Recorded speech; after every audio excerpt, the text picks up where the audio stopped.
नमस्कार, आप सभी का हार्दिक स्वागत एनवीर एजुकेशन के इस यूट्यूब चैनल पर। और मैं संपत लीड। आप सभी को पता ही होगा कि आपके लिए जो राजस्थान के अंदर कंप्यूटर शिक्षक भर्ती जारी हुई है, तो उसकी कंप्लीट तैयारी का जिम्मा शुरू से लिया हूं, अभी तक आपके साथ हूं। इसके अंतर्गत हमने बहुत सारे कॉन्सेप्ट्स को, चाहे पेपर सेकंड की बात हो चाहे फर्स्ट की हो, उसके लिए आपको क्लियर भी करवाया है और लगभग हम बहुत नज़दीक है अपने सिलेबस को पूरा करने के लिए। आज मैं आपके लिए जो भी कॉन्सेप्ट रखने वाला हूं, तो वो आपके सेकंड पेपर से संबंधित होंगे। यानी हम इसमें आईटी की फील्ड में और कौन कौन से नए इनोवेशंस हुए हैं, न्यू टेक्नोलॉजी से संबंधित कौन कौन से पॉइंट जो है आपको जानना बहुत ही ज़्यादा जरूरी है। क्योंकि अगर ये ऐसे क्वेश्चन आ गए तो फिर आपके वहां पर जो है ये लगेगा आपको कि यार ये तो कॉन्सेप्ट कहीं पर बुक में नहीं थे। वैसे अगर आप डेली के करंट अफेयर्स के जो है अगर आपको पढ़ते हैं तो आपको ये पॉइंट पता होंगे। अगर नहीं पढ़ते हैं तो फिर आपको आज का ये वीडियो लास्ट तक जरूर देखना चाहिए, ऐसी मैं आप सभी से आशा करता हूं। वीडियो को शुरू करने से के साथ ही मैं एक और छोटा सा रिक्वेस्ट आपसे करना चाहूंगा कि अगर आप इस चैनल पर पहली बार जुड़े हैं तो चैनल को सब्सक्राइब भी जरूर कर दीजिएगा, ताकि मेरी इसी प्रकार की जो भी इंटरेस्टिंग वीडियोस आए तो उसकी सूचना आपको तुरंत अपने डिवाइस पर मिल सके। और इसकी पीडीएफ अभी आपको जो है आज शाम 5 बजे हमारे टेलीग्राम चैनल से मिल जाएगी, इस कंप्लीट बुक की।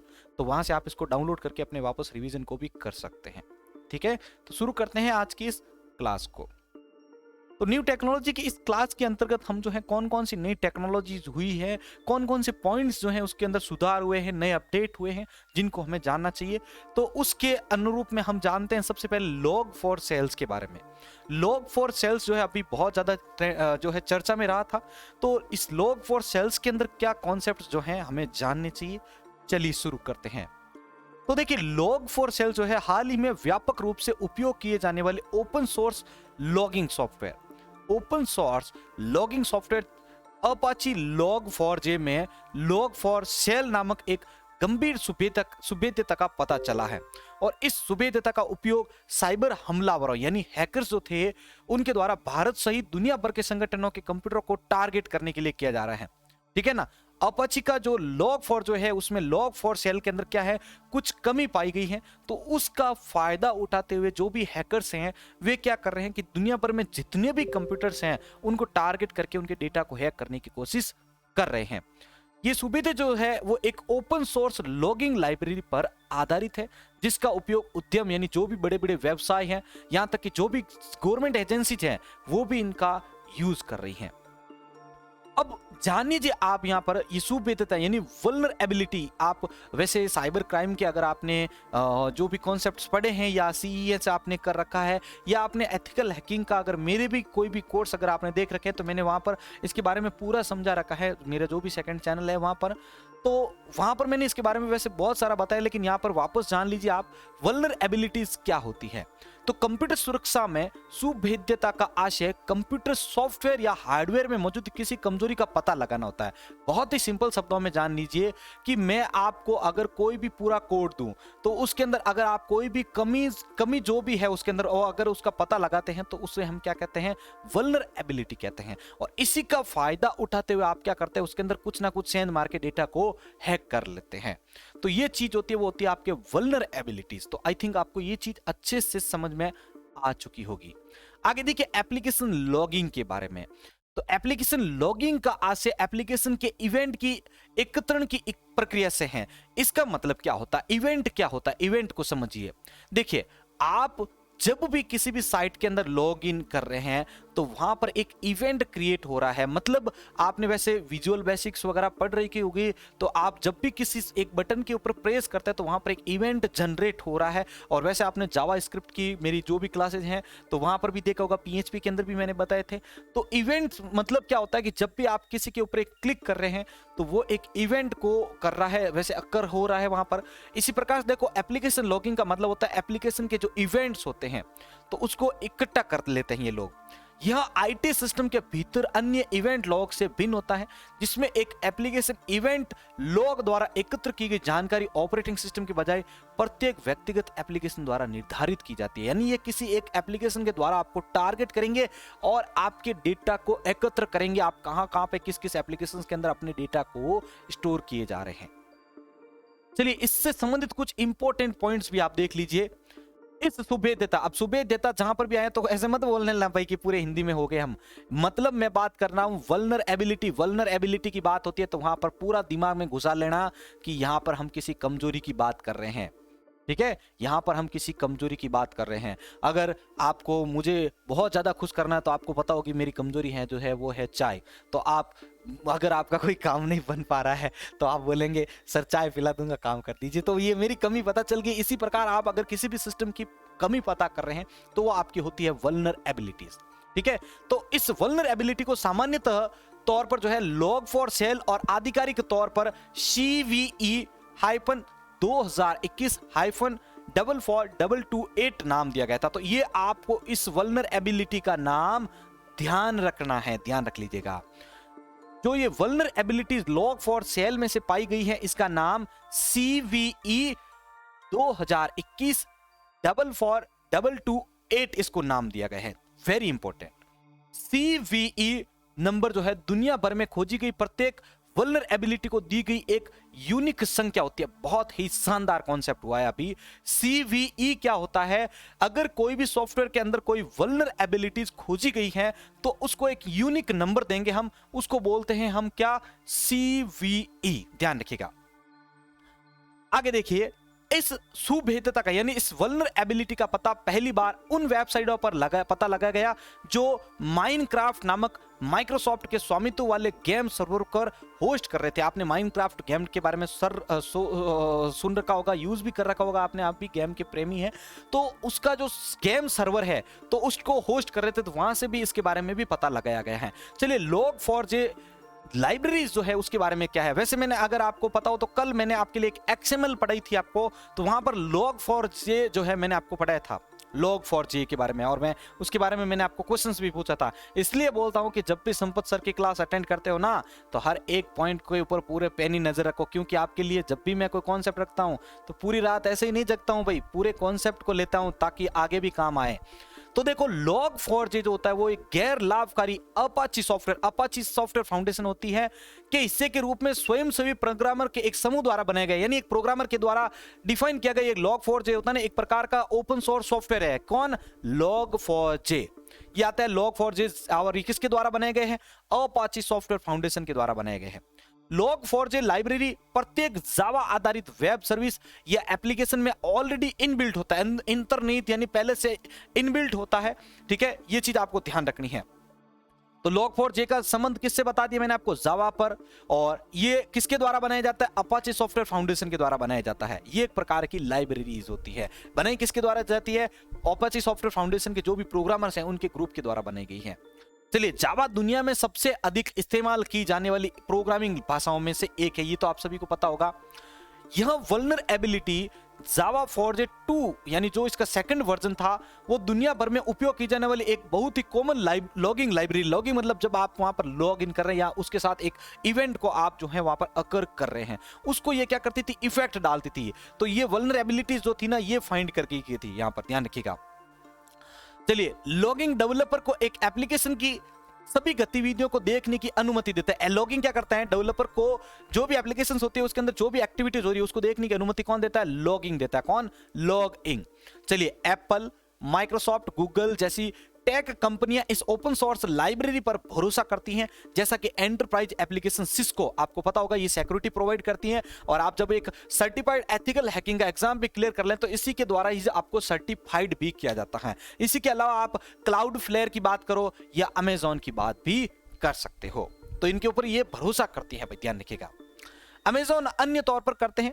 अब बात आती है यहाँ पर सर्विंग रेटिंग के बारे में। तो log4shell जो होता है उसको सुरक्षा विशेषज्ञ द्वारा 10 की गंभीर सेवियर रेटिंग भी दी गई है। किसकी? 10 स्टार्स की जो है इसको रेटिंग भी दी गई है, गंभीर रेटिंग दी गई है। तो एक चीज तो आपको ध्यान रख लेनी है कि जो वल्नरेबिलिटीज होती है उसकी माध्यम से ही कोई हैकर्स जो होते हैं वो किसी सिस्टम के अंदर कमी का पता लगा के उसका जो है फायदा उठाते हैं, उसमें से डेटा को लीक कर लेते हैं, ठीक है। ये आपको ध्यान रखना है। यहां एक बुनियादी प्रिंट निर्देश, यानी जो भी प्रिंट कमांड होंगे, प्रिंट निर्देश जो होंगे, उनको leak some secret data out on the internet, यानी leak some secret data out on the internet situation या download and run my malware. अच्छा, मालवेयर की बात होगी तो भाई डर जाओ रे थोड़ा सा। मालवेयर मतलब आपके कंप्यूटर के अंदर कुछ ना कुछ डेटा को नुकसान पहुंचाने की बात करने के लिए यूज करता है। तो यानी download and run my malware at once command मतलब क्या है, अगर आपने किसी के ऊपर एक बार क्लिक कर दिया तो वो बस एक बार आपका डाउनलोड करने के साथ ये डाउनलोड भी होगा प्लस आपका इंस्टॉल भी होगा। और अगर आपने मेरी हैकिंग की क्लास से पहले की ज्वाइन कर रखी तो वहां मैंने आपको पेलोड बनाने भी सिखाए थे। तो पेलोड के माध्यम से मतलब ये पेलोड बनते हैं जिसमें एक बार अगर आप इसके ऊपर क्लिक कर जाते हैं तो क्लिक करने के साथ ये डाउनलोड भी हो जाएंगे, ऑटोमेटिकली इंस्टॉल भी हो जाएंगे सिर्फ एक कमांड की मदद से। तो ये चीज इसको रिप्रेजेंट कर रही है। ठीक है, अन्य शब्दों में कहा जाए तो मतलब सरल शब्दों में कहें तो कानूनी या सुरक्षा कारणों से किया गया एक लॉग मालवेयर आरोपण घटना में परिवर्तित हो जाता है। चलिए अब बात करते हैं आरसीई के बारे में। तो आरसीई का फुल फॉर्म क्या होता है? रिमोट कोड निष्पादन। क्या होता है भाई आपके? रिमोट कोड निष्पादन। आपको इसके बारे में ध्यान रखना है कॉन्सेप्ट्स के। अभी तक जिस भी साथी ने इस वीडियो को लाइक नहीं किया जल्दी से पहले लाइक कर ले भाई, क्योंकि कॉन्सेप्ट बनाने में और आप तक रखने में बहुत ज्यादा मेहनत खर्च हो रही है। अब तो पूछो ही मत, आपको बहुत ज्यादा सपोर्ट करना पड़ेगा अपन को। और ये एथिकल हैकिंग के सारे कॉन्सेप्ट समझ लेना तो 20,000 का थोड़ा सा वेट कर लो, क्योंकि अभी हमारी नैया बहुत नजदीक पहुंच चुकी है। और आप जैसे भाई बहनों का अगर मेरे साथ सपोर्ट रहेगा ना, जरूर मैं जल्द से जल्द इस 20,000 का टारगेट भी कर लूंगा और एक टाइम आपके लिए जरूर कर दूंगा भाई। चलिए आगे बढ़ते हैं। इसके बाद अगर बात की जाए तो ये कह रहा है कि आप एक लाइन का कोई कोड लिखते हो और जब वो एग्जीक्यूट होता है तो उस डाउनलोड की गई फाइल के साथ ही एग्जीक्यूट कर देता है अपने आप को, और आपके जो भी डेटा होता है उसको निकाल के वापस जो भी सेंडर था ना जिसके द्वारा आपने डाउनलोड किया या जो भी इसको होस्ट कर रहा था उसके पास आपकी चीजें चली जाती हैं। तो रिमोट कोड एग्जीक्यूशन जो होता है वो किसी भी जावा आधारित वेब सर्वर को नियंत्रित करने और रिमोट कोड निष्पादन को हमलों को अंजाम देने के लिए हमलावरों द्वारा इसका उपयोग किया जाता है। बहुत ही शानदार। अटैकर्स होता है इस आरसीई का यूज करते हैं, मतलब रिमोट कोड एग्जीक्यूशन। अच्छा, रिमोट कोड एग्जीक्यूशन क्या होता है? तो आपको बताना है कि ये एक ऐसी टेक्नोलॉजी है या ऐसा कॉन्सेप्ट है जिसमें एक क्लिक के साथ ही आपके डेटा को फटाक से एक झटके से आपका जो भी डिवाइस होता है वहां से दूसरे डिवाइस पर पहुंचा दिया जाता है। अब इसके अंदर भाई जो है ये जावा आधारित वेब सर्वर का यूज भी करता है। ठीक है, ये सारे कॉन्सेप्ट इसके बारे में ये बता रहे हैं। अब अगर इसके बारे में अगर बात करें कि इसको अगर आप इससे इफेक्टेड हो जाते हैं तो इससे क्या होता है, तो ये क्रिप्टो करेंसी माइनिंग पर काम करती है। मतलब जो क्रिप्टो करेंसी आज के टाइम में आपको होता है डिजिटल करेंसीज होती है, तो ये उसके माध्यम से आपको जो है आपकी जो भी पैसे होते हैं वो आपसे ये क्या करती है, डील करती है। मतलब एक बार अगर आपके इंस्टॉल हो गए, मैं आपको इसके लिए बताना चाहूंगा कि जो रैंसमवेयर आपने सुना था वो सबसे बेस्ट उदाहरण है इसका। रैंसमवेयर में क्या होता था कि अगर एक बार इंस्टॉल हो जाता था आपके कंप्यूटर में तो फिर ये क्या करता था, आपके कंप्यूटर में सारे एप्लीकेशंस को एक अलग ही फॉर्मेट में कन्वर्ट कर देता था और उसके बाद आपको एक फिरौती मांगता था आपको, और उसको भी डिजिटल करेंसी यानी क्रिप्टो करेंसी के रूप में आपसे पैसा भी मांगता था। तो ये चीज आपसे जो है ये इसको सपोर्ट कर रहा। और ध्यान रख लेना कि ये इसके माध्यम से आपके पैसे मांगता था। जब तक आप ये क्रिप्टो करेंसी के माध्यम से उसको पैसा नहीं देते थे तब तक वो क्या करता था, वो आपके जो भी आपके सॉफ्टवेयर या एप्लीकेशन थे या जो आपके फाइल थे उसको ओपन करने की अनुमति नहीं देता था। इतना खतरनाक सॉफ्टवेयर था रैंसमवेयर, ध्यान रखना। चलो, आपने डॉस का नाम सुना होगा। अब ये डॉस क्या है भाई, ये क्या नई बला आ गई यहां पर, तो ध्यान रख लेना। डॉस ऑपरेटिंग सिस्टम के अंदर की बात की जाए तो आप बताएंगे डिस्क ऑपरेटिंग सिस्टम, लेकिन अगर अटैक की बात की जाए तो ये डॉस होता है डिनायल ऑफ सर्विस। क्या होती है? Denial of service. Denial of service दो प्रकार की होती है। कितने? दो प्रकार की। एक होता है आपके डॉस, एक होता है डी डॉस। चलिए आप अपनी इस भाई के साथ एकदम इजी वे में समझिए ये दोनों क्या चीजें होती है। अगर आपके डिनायल ऑफ सर्विस की बात की जाए तो इसमें क्या होता है, एक व्यक्ति एक ही जगह पर बैठकर अपने बहुत सारे बहरूपियां बना लेता है। अब उन बहरूपियों को एक साथ अटैक करवाता है किसी भी साइट के ऊपर। इससे साइट जो होती है वो जाम या वो साइट जो होती है वो बहुत ज्यादा बिजी कंडीशन में चली जाती है और उसको नुकसान भी पहुंचा देता है। चलो, अगर कोई व्यक्ति अलग अलग जगह पर व्यक्ति बहुत सारी जगह पर बैठ चुके हैं और वो अलग अलग जगह से अपने आप से जो है अटैक करवाते हैं किसी साइट पे, तो वो होता है आपका DDoS. DDoS stands for denial of distributed of denial service. ठीक है ना, तो ये चीज आपको इसके बारे में ध्यान रखना है। डिस्ट्रीब्यूटेड डिनायल ऑफ सर्विस ये आपके डीडॉस की फुल फॉर्म में, याद रखिएगा।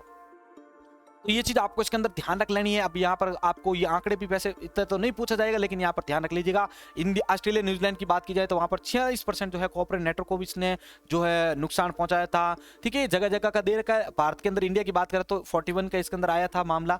ठीक है, ये चीजें इसके अंदर ध्यान रखनी है। चलिए अब हम ओपन सोर्स प्लेटफॉर्म भी अभी बहुत ज्यादा चर्चा में रहा था, उसके बारे में भी डिस्कशन कर लेते हैं। अभी तक का वीडियो अगर अच्छा लगा है तो जरूर इसको लाइक कर दीजिएगा। अब बात करते हैं ये चर्चा में क्यों रहा था। हाल ही में गिटहब के ऊपर आपको पता होगा, जो भी बड़े बड़े एप्लीकेशन प्रोग्रामर्स होते हैं वो अपने प्रोजेक्ट को अपलोड करते हैं। ज़्यादातर इससे आप जो है अपने जो भी लिनक्स वगैरह होते हैं उसके लिए आप एप्लीकेशंस भी इसी से एक्सेस कर पाते हैं। तो गिटहब जो होता है एक ओपन सोर्स सॉफ्टवेयर रिपोजिटरी सेवा का उपयोग भारत में एक महिला का यौन उत्पीड़न करने हेतु आपत्तिजनक नाम वाले ऐप को बनाने और साझा करने के लिए किया गया था। ठीक है, ये गिटहब के माध्यम से किसी ने इसका मिसयूज कर लिया था भाई। इस ऐप ने जो है सोशल मीडिया हैंडल से चुराई गई महिलाओं की तस्वीरों का इस्तेमाल और उपयोगकर्ताओं को उनके लिए बोली लगाने के लिए आमंत्रित किया था। यानी उन्होंने महिलाओं के जो पिक्चर्स जो थे वो कलेक्ट करके उनके ऊपर बोली लगवाना शुरू कर दिया था। मतलब ये एक तरीके से गलत ही है कि भाई आप किसी भी लड़की की फोटो क्लिक कर लो और उसके बाद उसको आप कहीं बेचना शुरू कर दो, तो ये बहुत ही गंदी और गलत बात है। वैसे ये साइबर अटैकर्स जो होते ये इसका यूज करते थे। अब गिटहब क्या है, गिटहब के बारे में जान लीजिए भाई। गिटहब दुनिया का सबसे बड़ा open source developer community platform है, जहां पर जो भी डेवलपर्स होते हैं वो आपके जो एप्लीकेशंस होते हैं वहां पर आपको लोड करते हैं और वहां से आप उसका यूज भी करते हैं।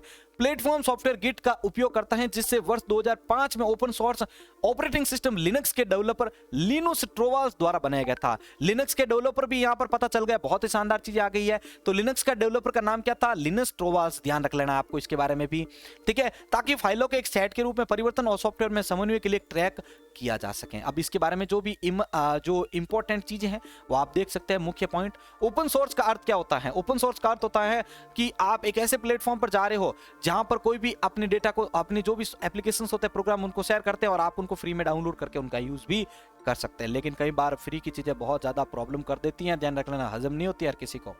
ठीक है, तो ये सारी चीजें वैसे इसके बारे में दे रखी है। सोर्स कोड के स्वतंत्र रूप से उपलब्ध कराने का विचार वर्ष 1983 में MIT के एक प्रोग्राम रिचर्ड स्टॉलमैन द्वारा अनौपचारिक रूप से स्थापित एक वैचारिक आंदोलन से उत्पन्न हुआ था। उन्होंने इसके बारे में जो है उन्होंने रिकमेंड इसके बारे में किया था। चलिए, अभी तक आपने अपनी इस फैमिली को सब्सक्राइब नहीं किया तो जरूर कर लीजिएगा, क्योंकि यहाँ पर भी आपको बिल्कुल फ्री में सारे कंटेंट दिए जा रहे हैं। लेकिन यहाँ पर डरने की बात नहीं है, आपको सारा कुछ कंसेप्ट जो है बिल्कुल वेरीफाइड और अच्छे तरीके से दिया जा रहा है।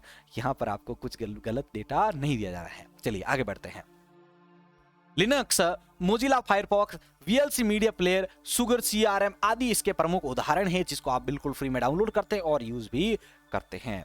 ठीक है, तो ध्यान रखें, कभी भी आप ऐड के झांसे में मत फंसें कि आपको मोदी जी ये दे रहे हैं, आप इसके ऊपर क्लिक करें, आपको बिल्कुल फ्री में ये चीजें मिल जाएगी, वो हो जाएगा, ये मिल जाएगा। उनके चक्कर में कभी भी मत फंसना।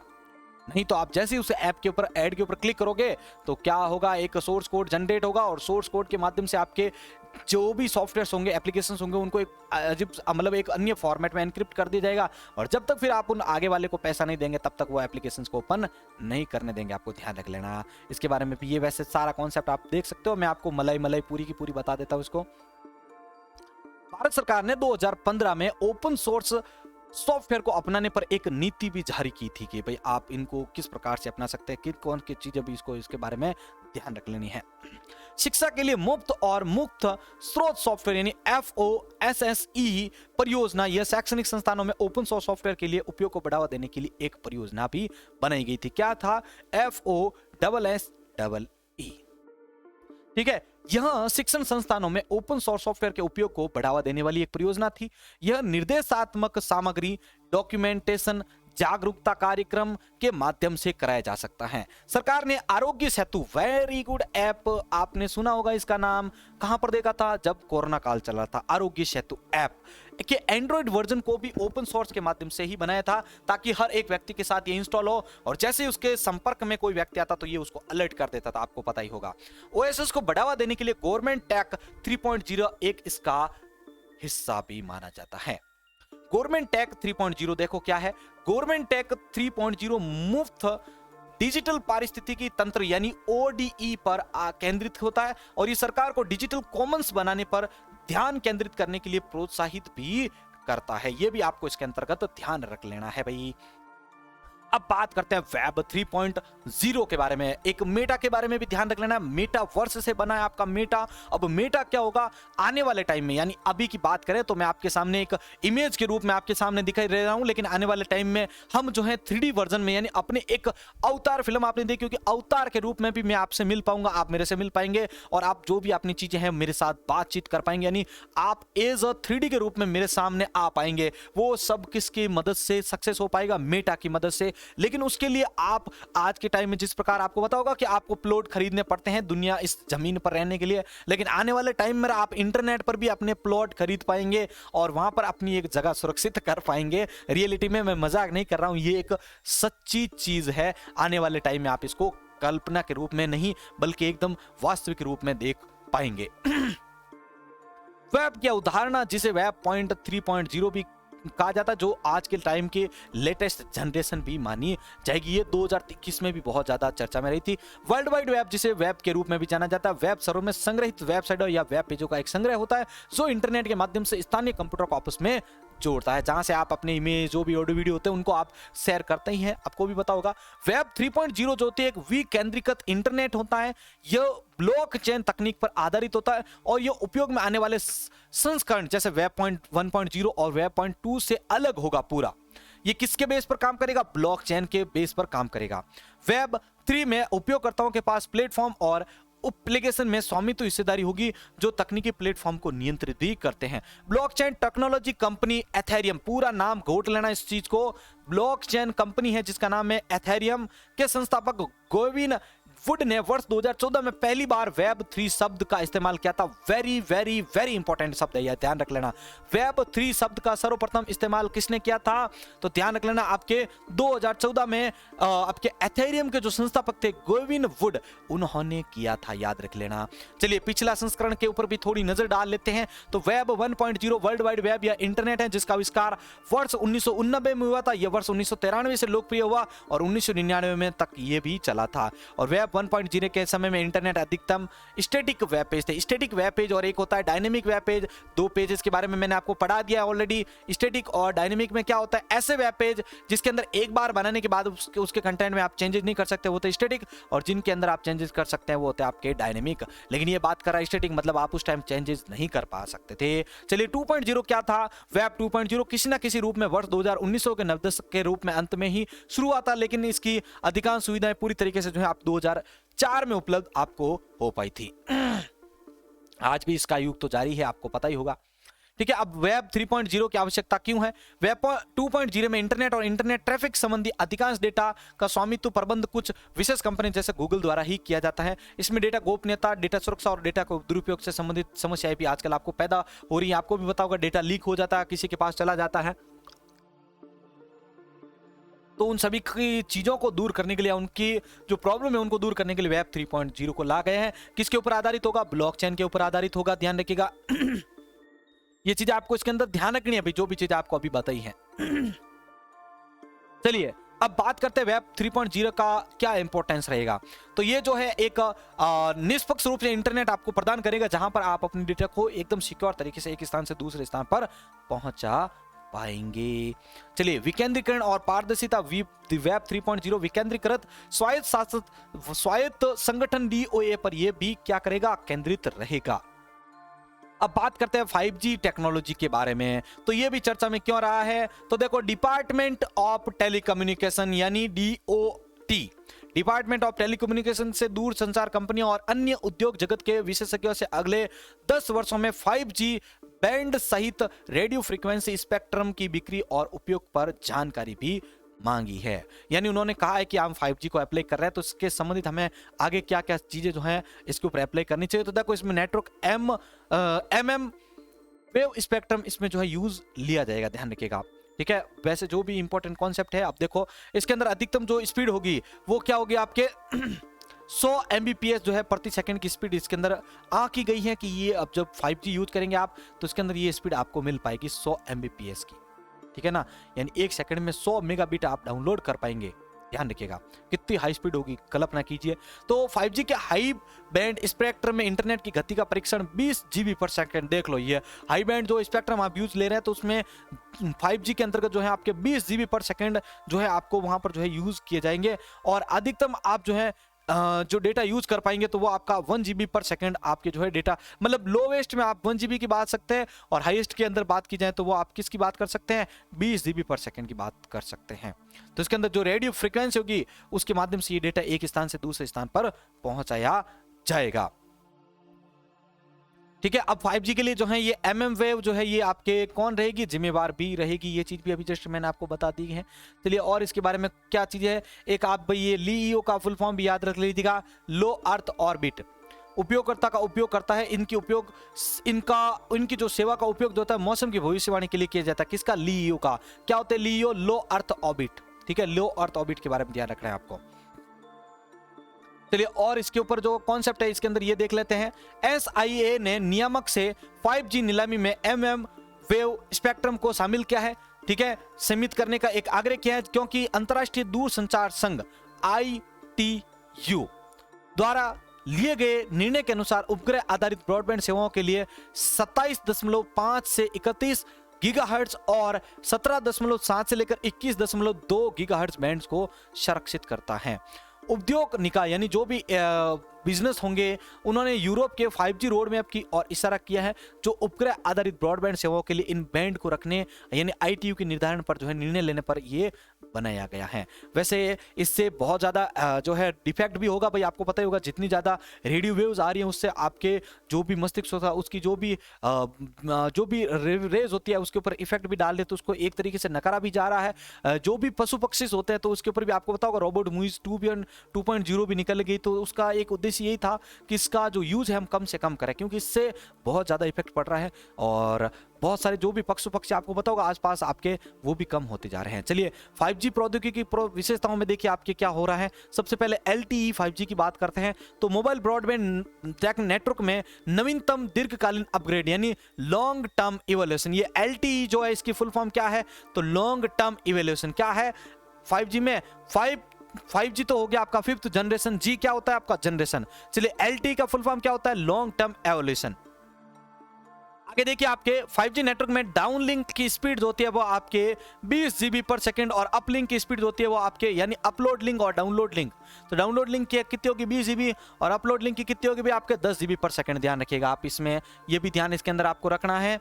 और इसमें कॉन्सेप्ट देख लेते हैं हम, कोई अगर इंपॉर्टेंट है तो उसके ऊपर नजर डाल लेते हैं अपनी। ठीक है, तो बाकी इसके अंदर ज्यादा कोई है नहीं। चलिए, राष्ट्रीय संचार नीति 2018 के बारे में देख लेते हैं, ये क्या है। तो देखो, इस नीति का उद्देश्य भारत को डिजिटल रूप से सशक्त अर्थव्यवस्था और समाज में बदलना है। यह कार्य सर्वव्यापी, लचीला और किफायती डिजिटल संचार अवसंरचना तथा सेवाओं की स्थापना कर नागरिकों एवं उद्यमों की सूचना और संचार आवश्यकताओं को पूरा कर किया जाएगा। ठीक है, आगे देखिए, उपभोक्ता केंद्रित और एप्लीकेशन प्रेरित राष्ट्रीय संचार नीति 2018 में 5G, IoT यानी इंटरनेट ऑफ थिंग्स, M2M जैसी अग्रणी टेक्नोलॉजी लॉन्च होने के बाद नए विचारों या नवाचार की ओर ले जाएगी, यानी नए इनोवेशन की ओर भी ले जाएगी। ठीक है, और ये वैश्विक प्रगति के ऊपर देख सकते हैं, ये अभी दक्षिण कोरिया के अंदर इसको 85 शहरों के अंदर इसको लॉन्च किया गया है, और संयुक्त राज्य के अंदर इसको 50 शहरों के अंदर 5G को शुरू भी कर दिया गया है। ध्यान रखिएगा। अब देखो, ये भी चर्चा में क्यों रहा है, हाल ही में सेटकॉम इंडस्ट्री एसोसिएशन इंडिया यानी SIA ने 5G स्पेक्ट्रम नीलामी में मिलीमीटर वेव, ये MM वेव जो है ना, इसका फुल नेम क्या होता है, मिलीमीटर वेव बैंड को शामिल करने की सरकार की योजना पर चिंता व्यक्त की है। ये ध्यान रखना, इसके बारे में ध्यान रखना। बाकी ये 5G के बारे में आप कॉन्सेप्ट पूरे देख सकते हैं, वापस वही पॉइंट को यहाँ पर जो है रिपीट किया गया है कि आप डाउनलोड लिंक जो है कितनी रहेंगी आपके 20 GB पर सेकंड, और अपलोड लिंक जो यानी UP लिंक कितनी रहेगी आपके 10 GB पर सेकंड। ये आपको इंपॉर्टेंट ध्यान रखना है, इसके अंतर्गत ध्यान रखना। ठीक है, ये कॉन्सेप्ट आपके यहाँ पर आए हुए हैं। तो इस PDF को आप जो है आज शाम 5 बजे से अपने टेलीग्राम लिंक से आप डाउनलोड कर पाएंगे। इस वीडियो के नीचे टेलीग्राम का लिंक है। अगर वीडियो अच्छा और हेल्पफुल लगा है तो यहाँ पर तो अब जो वापस जो है रिक्वेस्ट करने की कोई बात रहेगी नहीं, क्योंकि आप अब जो है बिना कहे जरूर करेंगे। वीडियो अच्छा लग चुका है तो इसको शेयर तो जरूर करना है आपको, क्योंकि आपके शेयर से ही हमें मोटिवेशन मिलता है। ध्यान रख लो, 20,000 सब्सक्राइबर स्पेशल आप सभी के लिए बहुत ज्यादा नए कॉन्सेप्ट की पीडीएफ आप सभी के लिए लॉन्च की जा रही है, बिल्कुल फ्री में, कोई भी पैसा देने की जरूरत नहीं रहेगी। इसी के साथ आपका अपना भाई संपत लिलिड आप सभी से अलविदा लेता है। जय हिंद, जय भारत।